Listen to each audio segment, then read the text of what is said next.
থেকে আওয়াজ এসে গেল, আমি খাত্তাবের বেটা ওমর। সাহাবা হুজুর একে অপরের মুখে দিয়ে তাকাচ্ছে। কেন হযরত ওমর ফারুক হুজুর এত ক্ষমতা ছিল, পুরো মক্কার মানুষ যদি একদিকে দাঁড়িয়ে যায়, ওমর ফারুক হুজুরের মোকাবেলায় কেউ দাঁড়াবার ক্ষমতা রাখেনি। তাই সাহাবা হুজুররা বলতে লেগেছে, আর আমাদেরকে জমিনে বেঁচে থাকা হবে না, আমাদেরকে মেরে ফেলবে, শেষ করে দেওয়া হবে। এই যুবকেরা, তরুণীরা, বাপেরা, আল্লাহ নবী মুচকে এসে বললেন, দরজা খুলে দাও। কারণ নবী পাকের সঙ্গে আল্লাহর কি কানেকশন হচ্ছে এটা অন্য কেউ তো জানে না। কারণ নবী পাক দোয়া করেছিলেন, আল্লাহ হয় আবু জেহেল নাই ওমর, দুজনের মধ্যে একজনকে হিদায়াত করে দিন আল্লাহ। আমার নবী পাকের দোয়া কবুল হয়ে গেল। এই যুবকেরা দরজা খুলে দেওয়া হলো। নবী পাকের চাচা হযরত হামজা রাদিয়াল্লাহু তাআলা তখন কলমা পড়ে নিয়েছিল। তিনি ওমরের সামনে দাঁড়িয়ে গেলেন। তিনিও মক্কায় একটা নাম করা পালোয়ান ছিল। আল্লাহ তিনাকে বিশাল শান শওকতওয়ালা বানিয়েছিলেন। তিনি ওমরের বুকে হাত দিয়ে দাঁড় করিয়ে দিয়ে বলছে, ওমর আমিও কোন কম নয়। ওমর তুমি যদি বিয়াদবি করো আমি কিন্তু তোমাকেও ছাড়ব না। মনে রেখে দিও, আমিও হামজা, আমিও কুরাইশ নেতা ছিলাম, কিন্তু এখন মুহাম্মদ রাসূলকে নবী বলে মেনে নিয়েছে। ওমর কি খবর বলো? আল্লাহ নবী চাচা জানকে বললেন, চাচা জান রাস্তা আগলাবেন না, উমারকে আসতে দেন। নবী পাকের কদমের কাছে আসলো।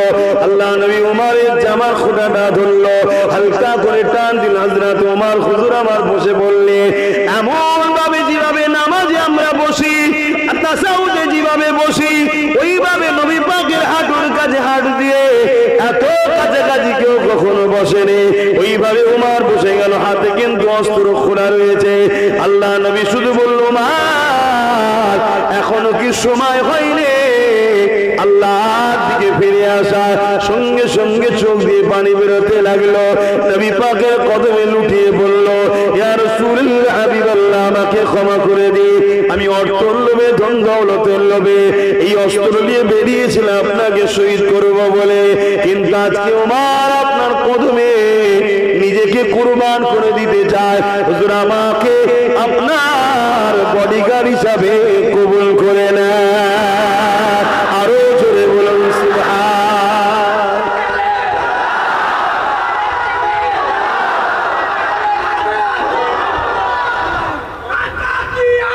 মারহাবা, মারহাবা, মারহাবা, मारहबा। रसूल के गुलाम है, मौत भी कबूल है। अल्लाह अल्लाह नबी बोलेन काबा शरीफेर सामने दाঁড়িয়ে গেলেন। মক্কার মানুষ, এলাকার মানুষ দিকে ডাক দিলেন, হে আমার প্রতিবেশী এলাকার মানুষেরা, এদিকে সবাই আসো। সবাই আমার নবী পাকের ডাকে সাড়া দিলেন। কেননা 40 বছর ধরে তারা আমার নবী পাককে দেখতে লেগেছে। আমার নবী পাকের আখলাক, আমার নবী পাকের চরিত্র, আমার নবী পাকের আদর্শে পুরো মক্কার মানুষ বড় পাগল দিবানা হয়ে গিয়েছিল। এই নবী পাক যখনই ডেকেছে তারা কাবা শরীফের সামনে এসে ভিড় করেছে। আল্লাহ নবী তাদেরকে লক্ষ্য করে বলল, ওই যে একটা পাহাড় দেখতে পাচ্ছ, ওই পাহাড়ের ওই দিকে একদল লোক রয়েছে।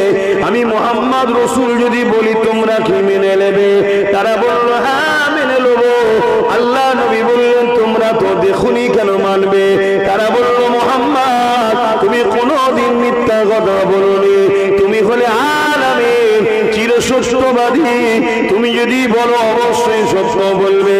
আল্লাহ নবী বললেন, যেমন পাহাড়ের ওই দিকে কোনো মানুষ নেই না দেখে আমি রাসূলুল্লাহকে বিশ্বাস করে মেনে নিতে চাইছো, ঠিক তেমনি আমি মুহাম্মদ বলছি, শোনো, লা ইলাহা ইল্লাল্লাহ মুহাম্মাদুর রাসূলুল্লাহ, আমি মুহাম্মদকে আল্লাহ মেসেঞ্জার করে, রাসূল করে পাঠিয়েছে, প্রফেট করে পাঠিয়েছে। আর মালিক হলো একজন, তিনি হলেন আল্লাহ পাক। তোমরা এই যে নিজেদের হাতে নানা রকম সব খোদা তৈরি করছো, নানা রকম প্রভু তৈরি করছো, এগুলো তোমাদের রব নয়। তোমাদের রব হলো একজন, যিনাকে কেউ দেখেনি, তিনি আছেন। আছেন। কথা বুঝে আসছে? তিনাকে কেউ দেখেনি, তিনি আছেন। তিনি কে? আমাদের জান আছে না নাই? দেখেছেন কেউ? তাহলে জান আছে, দেখা যায় না কিন্তু আছে, ঠিক না? তো জানটা যিনি বানিয়েছেন তিনি আছেন, তেনাকে কেউ দেখেনি, শুধু হুজুর দেখেছেন, তাও জমিয়ে নয়, আরশের জগতে। জোরে বলুন সুবহানাল্লাহ। কথা বুঝে আসছে? তিনি আমাকে পাঠিয়েছে তোমাদেরকে সঠিক রাস্তার জন্য। যারাই একটু আগে বলল আপনি চিরসত্যবাদী, তারা বলল না, আপনার কথা মানা যাবে না। কেন? আমার বাপ দাদা এসব করেছে, আমরা কেন করব না? ব্যাস, মুখ ফিরিয়ে চলে গেল। আল্লাহ নবী পরের দিন আবার দাওয়াত দিচ্ছে। আবু জেহেলের কানে খবর চলে গেছে। আবু জেহেল দেখছে মোহাম্মদ রসুল যা বলছে ঠিকই, কিন্তু মোহাম্মদ রসুলের দিকে যদি চলে যায় লোকগুলো, তাহলে আমি যে এদেরকে আমার গোলাম বানিয়ে রেখেছি, ভণ্ডমি দিয়ে, দু নম্বরি দিয়ে আমি যে আমার গোলাম বানিয়ে রেখেছি, তাহলে আমার থেকে যদি পালিয়ে যায় তাহলে আমার তো ক্ষমতা শেষ, রুখতে হবে। আমার রাসূল পাক সাল্লাল্লাহু আলাইহি সাল্লাম যেই দিনের মেসেজ দিতে গেল, আবু জেহেল আগিয়ে এসে আমার নবীর সঙ্গে বিয়াদবি করেছে, গায়ে হাত পর্যন্ত তুলেছে। শুনছো? তুমি আমি সহজ ইসলাম পেয়েছি না, তাই ইসলামের গুরুত্ব নাই। মুসলমান ঘরের ছেলে চাঁদ রাত্রিরে বক্স বাজায়, চাঁদ রাত্রিরে ফাংশন করে, মেলা দেয় মুসলমানের ছেলে। তো এদের উপরে তো আল্লাহ জালিম শাসক বসাবে, ঠিক না? ভুল হচ্ছে নাকি ভাই? যারা আসছেন একটু বাঁদিকে চেপে যাবেন। তোমরা করো না, আমি যদি এটা বলি ওয়াজের লাইন অন্যদিকে চলে যাবে। তাহলে বলো, এটা কি আমাদের অন্যায় না অন্যায় নয়? আমার নবী কি ঈদ উপলক্ষে করে ডান্স দিয়েছিল, নাচ দিয়েছিল, ফাংশন দিয়েছিল, মেলা দিয়েছিল? এটা কি ইসলামের পাঠ? তাহলে তুমি ইসলাম উপলক্ষ করে কাজ করলে কি করে? অন্য দিনে যদি করো কাবিরা গুনাহ হবে, আর ইসলামকে কেন্দ্র করে যদি করো কাফের হবে। শুনছেন না শোনেননি? আরো একটা কথা বলি, আমার মুসলিম ছেলেরা এখন ইফতার পার্টিলে বড় নাচানাচি করছে। বেঈমান নেতা, শয়তান নেতা, চোর নেতা, খুনি নেতা, ধর্মের নামে শয়তানি, তাদের ঘরে নিয়ে এখন ইফতার পার্টি দিচ্ছে। এটা কি ইসলামে আছে? কথা বলা আছে? তাহলে তুমি আমার ধর্মকে বাঁচাচ্ছ না মিটাচ্ছ? তাহলে ও একা মিটাচ্ছে না, তুমি আমি মিটাচ্ছি। তাহলে আল্লাহ মিটাবে না, মিটাবে না তোমাকে আমাকে? তাহলে আমরা আমাদের দোষে মার খাচ্ছি না খাই না? আমার অদ্ভুত শুনতে নাই। হ্যাঁ বা মহব্বতে শুধু প্লেন কথা বলে চলে গেলে হবে? বোঝো ভালো করে, এখনো সময় আছে, পরিবর্তন হও, তওবা করো, আল্লাহকে সিজদা দাও, চোখের পানি ফেলার, বলো আল্লাহ যা ভুল করেছি ক্ষমা করে দেন, আপনি সাহায্য পাঠান, আপনি সাহায্য পাঠান। আমরা কথা দিচ্ছি আর জুলুম করব না, আর অন্যায় করব না, আর অত্যাচার করব না, আর নফসের উপরে দিনের উপরে ক্ষতি করব না। তুমি কথা দাও, আমার আল্লাহ তোমাকে সাহায্য করবে। এই চুনোপুটিদের মারতে খোদার বেশিক্ষণ সময় লাগে না। কথা মাথায় ঢুকছে না? ঢোকে নেই। কিন্তু তুমি যদি ভালো না হও তা আল্লাহ থেকে সাহায্য করবে। আমি তো দেখছি দাঁড়িয়ে মাথায় টুপি মুসলমান, আদৌ মুসলমান? নামে তালপুকুর ঘটি দেবে না, আছে না না সমাজে? তাহলে আমরা যদি সেই রকম হয়ে যায় যে নামে তালপুকুর পানিই নেই, নামে মুসলমান, আখলাক চরিত্র লেবাসে উঠাতে বসাতে কোন জায়গাতে মোহাম্মদ রাসূলের আদর্শ নেই, তাহলে আমরা ধ্বংস হবো না? বলো, কথা বলো। বাপেরা, নওজোয়ান তরুণেরা, এ নবী পাকের প্রেমিকেরা, আল্লাহ নবীর সঙ্গে আবু জেহেল বিরোধী করে ফেললো, নবী পাকের গায়ে হাত তুলে ফেললো। আল্লাহ নবী মনের দুঃখে ঘরে চলে আসলেন। আমার নবী পাক পরের দিন আবার দাওয়াত দিতে গেল। আমার নবী পাকের কথা শুনে হযরত আবু বকর সিদ্দিক আমার নবী পাকের হাতে হাত দিয়ে নবী পাকের পাশে দাঁড়িয়ে গেলেন। অনেক বড় কথা আমি যেটা বোঝাতে চাইছি, এইভাবে 39 জন ইমানের নূরে কালেমা পড়ে আমার নবী পাকের সাথে সাথ দিয়েছে। আমাদের সমাজে একদল মানুষ প্রচার করে বেড়ায় ইসলাম নাকি অস্ত্রের জোরে, তরোয়ালের জোরে নাকি দুনিয়ায় এসেছে। তারটা মনে রাখবে, ইসলাম যদি অস্ত্র তরোয়ালের জোরে আসতো, আমার নবী পাক তো একা ছিল, পুরো দুনিয়ার মানুষ তো নবীর বিরুদ্ধে লেগেছিল। এই যুবকেরা, তরুণেরা, বাপেরা, কিন্তু যারা প্রচার করছে আজকে সোশ্যাল মিডিয়ায় দেখতে পাচ্ছে, লোকে নুগি শাড়ি বিতরণ করে, তারা আজকে অস্ত্র বিতরণ করছে। দেখছেন না? দেখেন, ইসলাম অস্ত্র দ্বারা আসেনি। ইসলাম এসেছে লাকাদ কানা লাকুম ফি রাসূলিল্লাহি উসওয়াতুন হাসানা, নবীর উত্তম মডেল আদর্শ ভালোবাসাতে মানুষ ইসলাম অ্যাকসেপ্ট করেছে। জোরে বলুন। আজকে আমেরিকা, ইউরোপ, দুনিয়ায় কারা রাজত্ব করছে? ইসলাম। কথা বলুন না গো। আজকে ইউরোপ, দুনিয়া, আমেরিকা থেকে শুরু করে ক্ষমতা কাদের হাতে? ইসলামের হাতে না ইহুদি খ্রিস্টানদের হাতে? জোরে বলুন। যাদের বুলি হলো আমেরিকা থেকে ইসলামকে মুছে দেবো, বুশ বলেছিল না, বলেন? সেই বুশের কন্যাকে আল্লাহ কোরআনের হাফেজা বানিয়েছে। জোরে বলুন সুবহানাল্লাহ। অলরেডি ইউরোপ, দুনিয়া, যেমন আমরা এশিয়া মহাদেশের মানুষ, আমরা এশিয়া মহাদেশ, ইউরোপ মহাদেশের মানুষ যারা, ইউরোপ দুনিয়ার মানুষ যারা, তাদের মিডিয়া, তাদের কলম, তাদের লোক, তাদেরই সব, তারা রিপোর্টিং করছে কি আগামী 40 থেকে 45-এর মধ্যে ইউরোপ দুনিয়া সংখ্যাগুরু হবে ইসলাম। জোরে বলুন সুবহানাল্লাহ। ওদেরকে কে মারছে, কে ধরছে? সব তো তোমাদের হাতে, ঠিক না? যেমন আমার দেশের কথা বলি, শুধু একটাই কথা বাজারে চলছে, চলছে না? চলছে না? হ্যাঁ, যে আমাদেরকে মেরে ফেললো, আমাদেরকে শেষ করে ফেললো। আরে প্রধানমন্ত্রী তোদের, সিএম তোদের, পিএম তোদের, ডিএম তোদের, সব তোদের। এরপরেও যদি তোরা নিরাপত্তায় না থাকিস, এর জন্য দূষিত আমরা নয়। কেন আমরা কোনো পদে আছি ভাই? কথা বলে, আমরা কোনো পদে আছি, এর জন্য দোষী আমরা নয়।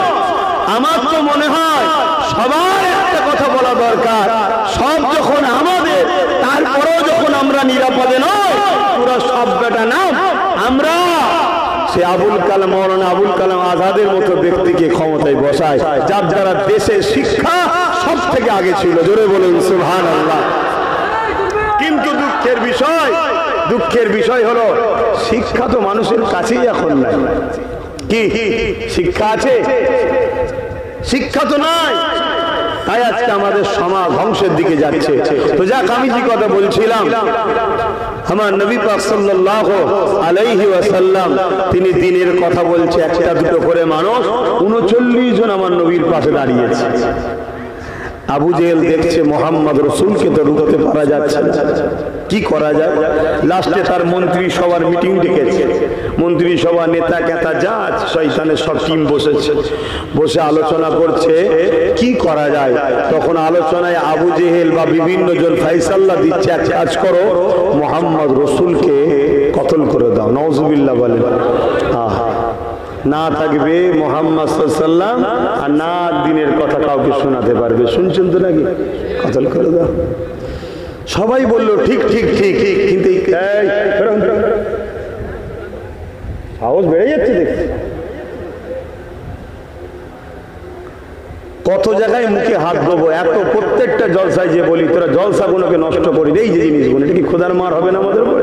দেখেন মোবাইল, কত জায়গায় বলবো। এমনিতে এসেছি 8 ঘন্টা লেটে, তো তোদের মোবাইল সামলাবো না, মানা করবো না, অজ করবো, ঠিক না?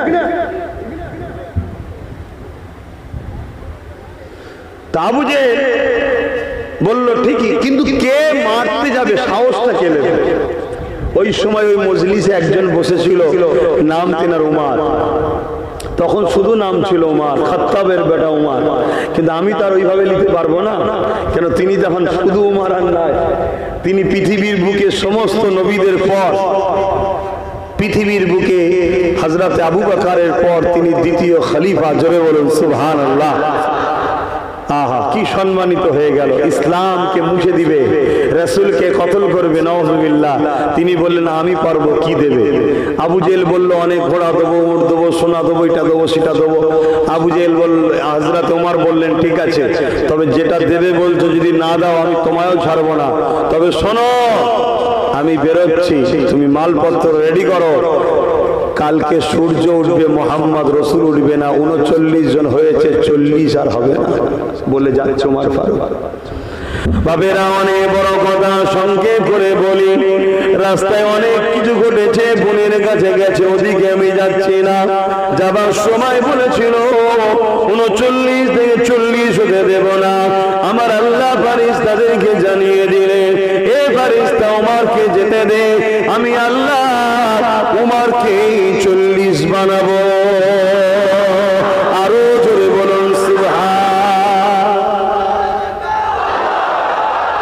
আল্লাহ। তাই যারা ইসলামকে মুছতে চাইছে আল্লাহ তাদের সঙ্গে দুই ধরনের ব্যবহার করেছে। এক, তাকে ইসলামের মধ্যে ঢুকিয়ে ইসলামের খাদিম বানিয়েছে, আর নচে তার নাম নিশানাকে আল্লাহ মিটিয়ে দিয়েছে। শুনছেন তো?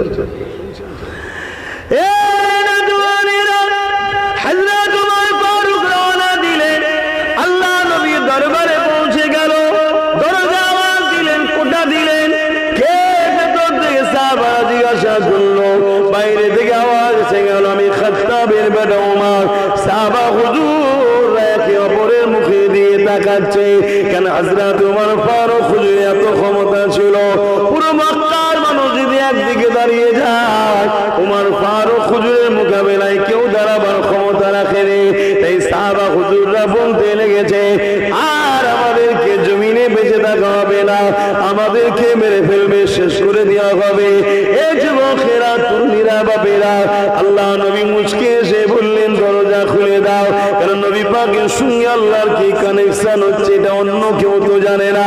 কারণ নবী পাক দোয়া করেছিলেন, আল্লাহ হয় আবু জেহেল নাই উমার, দুজনের মধ্যে একজনকে হিদায়াত করে দিন আল্লাহ। আমার নবী পাকের দোয়া কবুল হয়ে গেল। এই যুবকেরা দরজা খুলে দেওয়া হলো। নবী পাকের চাচাজান হযরত হামজা রাদিয়াল্লাহু তাআলা তখন কলমা পড়ে নিয়েছিল। তিনি ওমরের সামনে দাঁড়িয়ে গেলেন। তিনিও মক্কায় একটা নাম করা পালোয়ান ছিল। আল্লাহ তিনাকে বিশাল শান শওকতওয়ালা বানিয়েছিলেন। তিনি ওমরের বুকে হাত দিয়ে দাঁড় করিয়ে দিয়ে বলছে, ওমর আমিও কোন কম নয়। ওমর তুমি যদি বিয়াদবি করো আমি কিন্তু তোমাকেও ছাড়ব না। মনে রেখে দিও, আমিও হামজা, আমিও কুরাইশ নেতা ছিলাম, কিন্তু এখন মুহাম্মদ রাসূলকে নবী বলে মেনে নিয়েছে। ওমর কি খবর বলো? আল্লাহ নবী চাচাজানকে বললেন, চাচাজান রাস্তা আগলাবেন না, উমারকে আসতে দেন। নবী পাকের কদমের কাছে আসলো। আল্লাহ নবী উমারের জামার খুঁটাটা ধরলো, হালকা করে টান দিন। হযরত উমর হুজুর আমার বসে বললে, এমন ভাবে যেভাবে নামাজে আমরা বসি, তাসাউদে যেভাবে বসি, ওইভাবে নবী পাকের হাঁটুর কাছে হাঁট দিয়ে এত কাছাকাছি কেউ কখনো বসেনি। ওইভাবে উমর বসে গেল, হাতে কিন্তু অস্ত্র খোলা রয়েছে। আল্লাহ নবী শুধু বলল, উমর এখনো কি সময় হয়নি আল্লাহর দিকে ফিরে আসা? সঙ্গে সঙ্গে চোখ দিয়ে পানি বেরোতে লাগলো। নবী পাকের কদমে লুটিয়ে বলল, ইয়া রাসূলুল্লাহ, হাবিবাল্লাহ, আমাকে ক্ষমা করে দিন। আমি অর্থের লোভে, ধন দৌলতের লোভে এই অস্ত্র নিয়ে বেরিয়েছিলাম আপনাকে শহীদ করব বলে, কিন্তু আজকে ওমর আপনার কদমে নিজেকে কুরবান করে দিতে চায়। হুজুর আমাকে আপনার বডিগার্ড হিসাবে কবুল করে নেন। আরো জোরে বলুন সুবহান।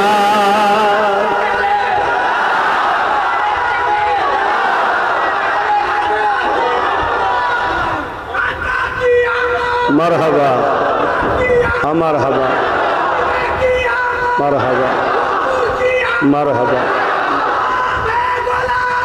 रसूल के गुलाम है, मौत भी कबूल है। अल्लाह আসুন আমরা রাস্তাকে পরিবর্তন করি। আমাদের চলার স্টাইল ভুল হচ্ছে। আমাদেরকে 100 বছরের পরিকল্পনা থেকে আজকে আমরা সেই জায়গায় এসে পৌঁছেছি। আমাদের ঠোলটা রয়ে গেছে, দুটো হাত রয়েছে, দামি না দামি নয়? দুটো পা আছে, দামি না দামি নয়? দুটো চোখ আছে, দামি না দামি নয়? কিন্তু জান যদি না থাকে হাত দুটোর দাম আছে। তা নামাজ আছে দামি, রোজা আছে দামি, হজ আছে দামি, কিন্তু ঈমান যদি না থাকে? তাই আমাদের ঈমানটা বার করা হচ্ছে কোথা থেকে? মসজিদ থেকে, মাদ্রাসা থেকে, মাহফিল থেকে। ছদ্মবেশী মুনাফিক উলামাদের দ্বারা আমাদের ঈমানকে বার করা হচ্ছে। তাই মনে রাখবে, যেমন সোনা চিনতে গেলে কোষ্টি পাথর দরকার, মুমিন না মুনাফিক চিনতে গেলে দাড়ি, টুপি, নামাজ, রোজা, আলেম দেখলে ধরা যায় না। মুহাম্মদ রাসূল আছে কিনা দেখতে হয়। জোরে বলুন সুবহানাল্লাহ। আসুন আমরা অঙ্গীকারবদ্ধ হই, প্রত্যেকটা খানকাতে, প্রত্যেকটা মজলিসে, প্রত্যেকটা জলসাতে, প্রত্যেকটা মসজিদের জুম্মার খুতবাতে 100টা যদি বয়ান হয়, 70টা আবার অঙ্গীকার নিই। এ উম্মত তার নবী চেনে রে, এ উম্মত জানে রে আমাদের নবী তিনি যিনি সূর্যের উপরে রাজত্ব করেছে। জোরে বলুন সুবহানাল্লাহ। আমাদের নবীর ইশারাতে সূর্য গোলামীর পরিচয় দিয়ে উঠে এসেছে। জোরে বলুন সুবহানাল্লাহ। আরে আমরা তো তিনার গোলাম। আমাদের নেতার এক আঙুলের ইশারা চাঁদ নিজেকে দুটুকরো করেছে। আমাদের নবীর রাজত্ব চাঁদের উপরেও চলেছে। জোরে বলুন সুবহানাল্লাহ। উম্মতে মুহাম্মাদি নিজেকে চলো, যার নেতা চাঁদের নেতা, যার নেতা সূর্যের নেতা, সেই উম্মত আজকে মদখোর মাতালখোর বেনামাজি গাদ্দার কাফের বেঈমান মুনাফিকদের পাশে যদি বেড়ায় এই উম্মতকে কাটবে, এটা স্বাভাবিক। এই উম্মত শেষ হবে, এটা স্বাভাবিক। কথা মাথায় ঢুকছে না? ঢোকে না? আজকে বড় ভুল হয়েছে আমাদের। আমরা নিজেরা এর খেসারত ভোগ করছি। তাই এখনো সময় আছে। আমার কাছে বাপ একটাই কথা, ফিরে আসো হুজুরের কদরে, ফিরে আসো আমার রাসূলুল্লাহর কদরে, নবীকে মডেল বানাও যে কোনো ক্ষেত্রে। শুনছেন তো নাকি? আবার এই ওয়াজ করার পরে আমাদেরই সমাজের আবার একদল দালাল বক্তা আছে, জালিম সরকারদের অর্থ খাওয়া 2 নম্বর হারামখোর গাদ্দার বক্তা আছে। তারা আবার কি বলবে? এটা তো ইসলামিক কান্ট্রি নয়, এখানে মোহাম্মদ রসুলের কথা কেন চলবে? শুনছেন না? শুনছেন? চিন্তা করছেন কত বড় শয়তানে। হ্যাঁ, আবার অনেকে বলবে ইসলামী তো খেলাফত সিস্টেম।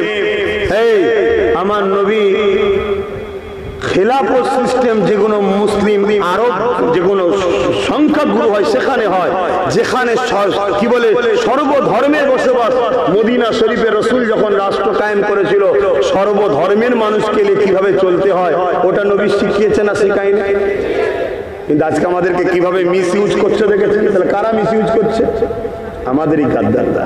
তাহলে এই ভারতে গণতান্ত্রিক দেশ, সর্বধর্মের মানুষের দেশ, সবার ধর্মের ধর্মীয় নেতার কথা চলছে, সবার ধর্মের ধর্মীয় নেতাদের কথা চলছে, সমস্ত ধরনের যারা কি বলে মানুষ আছে সবার কথা চলছে। আমার রাসূলুল্লাহর কথা চলবে না? যার মতো মানুষ পৃথিবীতে আসেনি আর আসবে না। সৃষ্টিকর্তা নিজে বলছে ইন্নাকা লাআলা খুলুকিন আযীম, সবথেকে উত্তম চরিত্রওয়ালা হলো মুহাম্মদ রাসূল। জোরে বলুন সুবহানাল্লাহ। পৃথিবীর বুকে তেনার মতো মহান রাষ্ট্রনায়ক দ্বিতীয় কেউ নেই। পৃথিবীর বুকে তেনার মতো শ্রেষ্ঠ লিডার দ্বিতীয় কেউ নেই। পৃথিবীর বুকে তেনার মতো উত্তম আদর্শওয়ালা দ্বিতীয় কেউ আসেন আর আসবে না। তিনার মতো উত্তম চরিত্রওয়ালা মডেল পৃথিবীতে কেউ আসেন আর আসবে না। তিনার মতো উত্তম বাবা পৃথিবীতে কেউ আসেন আর আসবে না। এটা আমার আব্বাজানের কথা বলছি না, সৃষ্টিকর্তার কথা বলছি। সৃষ্টিকর্তা কালামুল্লাহর মধ্যে বলেছে, আর কালামুল্লাহ যদি সৃষ্টিকর্তার কথা না হতো তাহলে 1000 বছর ধরে 1500 বছর ধরে এর মধ্যে অনেক ভুল বেরিয়ে যেত। যেমন অনেক জায়গায় অনেক কিতাবে ভুল বেরোচ্ছে, সংযোজন হচ্ছে, সংশোধন হচ্ছে, সময়ের আবহাওয়ার সঙ্গে পাল্লা দিয়ে পাচ্ছে না, তাই আবার নতুন করে সেটাকে সংস্কার করা হচ্ছে। নানা রকম চলছে। আমেরিকাতে একটা কম্পিউটার তৈরি করা হলো, ওই কম্পিউটারে কোন গ্রন্থ সৃষ্টিকর্তার এটা নির্ভেজাল রিসার্চের জন্য এর জন্য পরীক্ষা করা হলো। যেটাই দেয় রং রেড আলো জ্বলে, কোরআনকে যখন দেওয়া হলো গ্রিন আলো জ্বলছে। জোরে বলুন সুবহানাল্লাহ। আরো জোরে বলুন সুবহানাল্লাহ। চলে আসুন, কোরআন কালামুল্লাহ।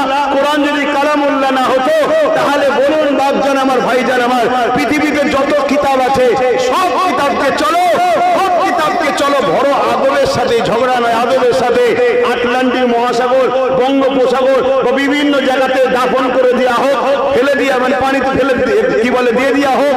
মনে রাখবে কোরআন ছাড়া দ্বিতীয় পৃথিবীতে কোনো কিতাব আর দ্বিতীয়বার হবে না। জোরে বলুন সুবহানাল্লাহ। কেন? কোরআন আমার সৃষ্টিকর্তা আল্লাহ ওয়াদা করেছে কোরআনের হেফাজতের দায়িত্ব আমি নিচ্ছি। তাই কোরআন কয়েক কোটি হাফেজ আছে যাদের সিনাতে কোরআন আছে। জোরে বলুন সুবহানাল্লাহ। কয়েক কোটি আলেম আছে, হাফেজ কোরআন বলবে আর হাফেজ মওলা কোরআন তেলাওয়াত করবে, আর আলেম যে জবর পেশ নুকতা দিয়ে লিখতে থাকবে। জোরে বলুন সুবহানাল্লাহ। কোরআনের মুজিজা এটা যে কোরআন আমার রাসূলের সবথেকে বড় মুজিজা হলো কোরআন শরীফ। জোরে বলুন সুবহানাল্লাহ। শুনছেন তো নাকি? তাহলে সেই কোরআন बोल मोहम्मद रसूल सर्वकाले सर्वश्रेष्ठ महानायक বাইবেল থেকে শুরু করে যত ধর্মগুরুরা রয়েছেন সবাই তারাও বলেছেন যে মুহাম্মদ সাল্লাল্লাহু আলাইহি ওয়াসাল্লাম সর্বকালের সর্বশ্রেষ্ঠ। জোরে বলুন সুবহানাল্লাহ। খ্রিস্টান ধর্মের এক মহাযাজক মাইকেল এইচার তিনি একটা কিতাব লিখেছে, সেই কিতাবের মধ্যেও লিখছে 100 জন পৃথিবী বিখ্যাত মনীষীর নাম, তিনি নিজে একজন ঈসা নবীর মান্যওয়ালা, তারপরেও তিনি নম্বর 1-এ দিচ্ছেন মুহাম্মদ রাসূল হলো পৃথিবীর শ্রেষ্ঠ। জোরে বলুন সুবহানাল্লাহ। তো সেই নবীকে অনুসরণ করা আমাদের দরকার আছে না? আমার নবীর কোন আদর্শটা সমাজ বিরোধী, আমার নবীর কোন কথাটা মানব বিরোধী, আমার নবীর কোন কথাটা মনুষ্যত্বের বিরুদ্ধে, আমার নবীর কোন কথাটা সমাজের বিরুদ্ধে, একটা কেউ প্রমাণ করতে পারবে? কথা বলেন। তাহলে তিনি যখন সব থেকে উত্তম, কে মানুষ চাই না মানুষ, আমি যখন দাবি করি তেনার উম্মত, আমাকে তেনার নকশা কদমে চলা দরকার আছে না? আল্লাহ নবী বললেন অন্যায় দেখলে হাত দিয়ে রোখো। আল্লাহ নবী বললেন অন্যায় যদি হাত দিয়ে রুখতে না পারো, মুখ দিয়ে অন্যায়ের বিরুদ্ধে প্রতিবাদ করো। যদি অন্যায়ের বিরুদ্ধে মুখ দিয়ে প্রতিবাদ করতে না পারো, তাহলে আমি রাসূলুল্লাহ বলে দিই অন্তর থেকে ঘৃণা করো। কোনোভাবেই অন্যায়ের সঙ্গে জুড়তে ইসলাম বলেনি। নম্বর 1 হলো অন্যায়কে মিটাও, নাম্বার 2 হলো হাত দিয়ে মিটাও, না হয় মুখ দিয়ে বলো, না হয় অন্তর থেকে ঘৃণা করো। কোরআনেও তো আল্লাহ এটাই জানিয়েছে। এ যুবকেরা, আল্লাহ কোরআনে জানিয়ে দিলেন কুনতুম খায়রা উম্মাতিন উখরিজাত লিন-নাস তা'মুরুনা বিল মারুফ ওয়া তানহাউনা আনিল মুনকার। অন্যায়কে মিটাও, ন্যায়কে প্রতিষ্ঠিত করো, এটা হলো ইসলাম। আল্লাহ তো দুটো কাজ দিয়েছে, অন্যায়কে মিটাও, ন্যায়কে প্রতিষ্ঠিত করো। কি ও কমিটি অসুবিধা হচ্ছে নাকি? দুটো কাজ না, এখন কমিটিগুলো তো টেনশনে আছে, ঠিক না? কাকে দাওয়াত করেছো? না আব্বাস সিদ্দিকী, জলসা হবে না। আর কি হুজুর নেই? উনাকে বাদ দিয়ে যাকে খুশি নিয়ে আসো। এমনও অফার পাওয়া যায়, উনাকে বাদ দাও, 1-2 লাখ টাকা আমি বলে করে দিচ্ছি। কথা বুঝছেন না? বোঝেন? তো সেই জন্য জিজ্ঞেস করছি, অসুবিধা হচ্ছে নাকি? আর তোমরা যদি আমায় দাওয়াত না করো আমি খাবো কি? এরম যদি কেউ মনে করে, আমার মনে হচ্ছে বড় বুক আর কেউ নেই। এই এতগুলো লোক বসে আছে, কেউ জলসা করে খায় নাকি? হ্যাঁ, তো কি করে খায়? এক একজনকে আল্লাহ এক এক ভাবে খাওয়ায়, ঠিক না? তাহলে এতগুলো লোককে আল্লাহ বিনা জলসাতে খাওয়াতে পারে, তা আর একটা আব্বাস সিদ্দিকীকে জলসা ছাড়া খাওয়াতে পারে না আল্লাহ? রেজেক আমার জলসা নয়, রেজেক হলো আমার আল্লাহ। রেজেক তোমার কাজ কাম নয়, রেজেক হলো আল্লাহ। আল্লাহ রেজেকের মালিক। মনে রাখবে, 7 তবক জমিনের নিচে, সাগর মহাসাগরের নিচে, সেখানেও ক্ষুদ্র ক্ষুদ্র পশুগুলোকেও, সৃষ্টিগুলোকেও টাইমে টাইমে আল্লাহ খাবার পৌঁছায়। জোরে বলুন সুবহানাল্লাহ। পৃথিবী, সারা পৃথিবীর 2 জন বাদশা ছিল মুসলমান সারা পৃথিবী, আর 2 জন ছিল অমুসলিম সারা পৃথিবীর রাজা। কথা বুঝে আসছে? সারা পৃথিবীতে তারা হুকুমত করেছে, বাকি সব ছোট ছোট ছোট ছোট। তাই মুসলমানদের মধ্যে হযরত সুলাইমান আলাইহিস সালাম, তিনি ছিলেন পৃথিবীর রাজা। শুধু পৃথিবীর মানুষের নয়, জিন, দানব, কি বলে, মখলুকাতের উপরে তিনার রাজত্ব চলেছে। কথা বুঝে আসছে? মানে কি বলে, পিপিলিকাতে শুরু করে, জিন থেকে শুরু করে, এর উপরে তিনার রাজত্ব চলেছে। তো একদিন তিনি আল্লাহ পাককে বলছেন, আল্লাহ আমার একটু শখ গেছে, আমি আপনার সৃষ্টিকে খাওয়াবো, আপনার মখলুককে খাওয়াবো। আল্লাহ বলছেন, নবী সুলাইমান, তুমি পৃথিবীর রাজা হতে পারো, কিন্তু মনে রেখে দিও তোমাকেও রাজা আমিই বানিয়েছি। বলুন সুবহানাল্লাহ। তুমি কিন্তু এই দায়িত্ব তুমি পারবে না, কারণ রেজেকের মালিক আমি আল্লাহ। আমি রেজেক কাউকে দিইনি, কারো হাতে ছাড়িনি, আমার কুদরতি হাতে আছে। শুনছেন? কিন্তু নবী আবদার করছে, আল্লাহ একবার সুযোগ দেন। আল্লাহ বললেন, তোমার যখন শখ গেছে তা লাও, করো। তা সেইভাবে সুলাইমান আলাইহিস সালাম খাবার রেডি করছে। আল্লাহ পাককে বলছে, আল্লাহ আমি তো খাবার রেডি করছি, খাবারগুলো যেন নষ্ট না হয়ে যায়। আপনি কুদরতি আল্লাহর। আগেকার সময়ও দেখবেন আমাদের খাবার বিনা ফ্রিজেই ভালো থাকে, আর এখন ফ্রিজে রেখেও খারাপ হচ্ছে, তাই না? তো এটা সব ব্যাপার থাকে। তো ওই সময়তে ওই খাবার মাসকে মাস সুলাইমান নবী জড়ো করছে, কিন্তু খাবারকে আল্লাহ খারাপ হতে দেননি। তো এইভাবে আল্লাহ পাক একদিন যখন তৈরি হয়ে গেছে, নবী সুলাইমান সাল্লামকে আল্লাহ পাককে নবী সাল্লাম বলছেন যে আল্লাহ আপনার মেহমানদের পাঠান, মখলুকদেরকে এবার খাওয়াবো। ওই সময় আল্লাহ সাগর থেকে একটা মাছকে, এক ধরনের প্রাণীকে পাঠিয়েছে, এক ধরনের প্রাণীকে পাঠিয়েছে। সে এসে নবী সুলাইমান সাল্লামকে সালাম দিচ্ছে। তিনি সবার বাচ্চা ছিলেন, সবার ভাষাটাও বুঝতেন, কথা বুঝে আসছে। তাই সালাম দিচ্ছে, দিয়ে বললেন আমি এসেছি অতিথি, আপনি নাকি আজকে দাওয়াত দিয়েছেন। রোজ তো আল্লাহ আমাদের রিজিকের ব্যবস্থা করে, আজকে নাকি আপনার এখানে আছে, আল্লাহ পাক বলেছেন আমি এসেছি, আমায় খেতে দেন। তখন সুলাইমান সাল্লাম বলছে অপেক্ষা করে, আরো মেহমানরা আসুক, যেমন আমরাও দাওয়াত বাড়িতে করি নাকি, আরো মেহমান আসুক। তখন উনি বলছেন শুনুন, আমার টাইমে টাইমে আমার আল্লাহ খাওয়ান, জোরে বলুন সুবহানাল্লাহ। দাওয়াত দিয়ে ওয়েট করাবেন না আপনি, আর আমার মালিক আমাকে প্রতিদিন টাইমে টাইমে খাওয়ান, জোরে বলুন সুবহানাল্লাহ। আপনি ওয়েট করাচ্ছেন কেন? সুলাইমান সাল্লাম বললেন যাও, ওই মাঠে খাবার আছে, লাও খাও। তো উনি গেলেন, যাবার পরে খাওয়া দাওয়া করে সুলাইমান সাল্লামের সাথে এসে বলছে হুজুর আমার খিদে এখনো বাকি আছে, আমাকে আরো খেতে দেন। সুলাইমান সাল্লাম বলছে আরে আছে, যত খুশি খাও না। বলছে যা ছিল সব খেয়ে ফেলেছে। বললেন না সুবহানাল্লাহ? আরো জোরে বললেন না সুবহানাল্লাহ? নবী সাল্লাল্লাহু আলাইহি সাল্লাম বলছে তুমি কত বড় পেটু, সবার খাবার খেলে। বলছেন হুজুর দাওয়াত দিয়ে এভাবে মেহমানকে পেটু বলবেন না। আমার আল্লাহ আপনি যা খাইয়েছেন প্রতি ওয়াক্তে এরকম 3 লোকমা করে খাওয়ায়, আমি মাত্র 1 লোকমা পেয়েছি, এখনো 2 লোকমা বাকি আছে, দেন। আমার আল্লাহ আওয়াজ দিচ্ছে সুলাইমান আমার বান্দা আমার মখলুককে খাওয়াবে। সুলাইমান নবী সেদিন থেকে আসমানের দিকে মুখ তুলতেন না, সেদিন থেকে আসমানের দিকে মুখ তুলতেন না, যে আল্লাহ আমাকে মাফ করে দেন। কথা বুঝে আসছে? রিজিকের মালিককে, হ্যাঁ জলসা রিজিক নয়। মনে রাখবে আমার অনেক দরজা বন্ধ করার চেষ্টা অনেকে করেছে, হাজার হাজার জলসাকে আমার নষ্ট করেছে, কথা মনে রাখবে। কিন্তু একটা দরজা যদি বন্ধ হয়, আমার আল্লাহ হাজার দরজা আমার খুলেছে, জোরে বলুন সুবহানাল্লাহ। আল্লাহ খুলেছে হাজারটা দরজা, এত খুলেছে আমি তো বিরক্ত হয়ে যাচ্ছি। লাস্টে জলসা করালেই লোকের সঙ্গে ঝগড়া হয়ে যাচ্ছে, সে লিতে হবে আমি লোবো না, সে লিতে হবে আমি লোবো না, এই নিয়ে ঝগড়া হয়ে যাচ্ছে। ঝগড়া বলতে ভালোবাসার ঝগড়া, ভাই ভাই যেমন কথা হয়ে যায় একটুখানি, সেটাই বলতে চাইছি। তো আমি যা কোন কথা বলতে গিয়ে দিকে চলে এলাম, একটু বলেন কোন কথা বলছিলাম?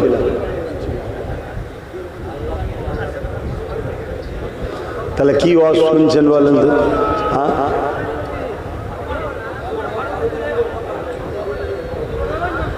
হযরত ওমর ফারুক হুজুর নবী পাকের হাতে হাত দিলেন, দিয়েই হুজুরকে বলছেন হুজুর আমাকে ইজাজত দেন। কিসের বাবা? আমি কাবার সামনে দাঁড়িয়ে আল্লাহর কালেমার আওয়াজ তুলবো, জোরে বলুন সুবহানাল্লাহ।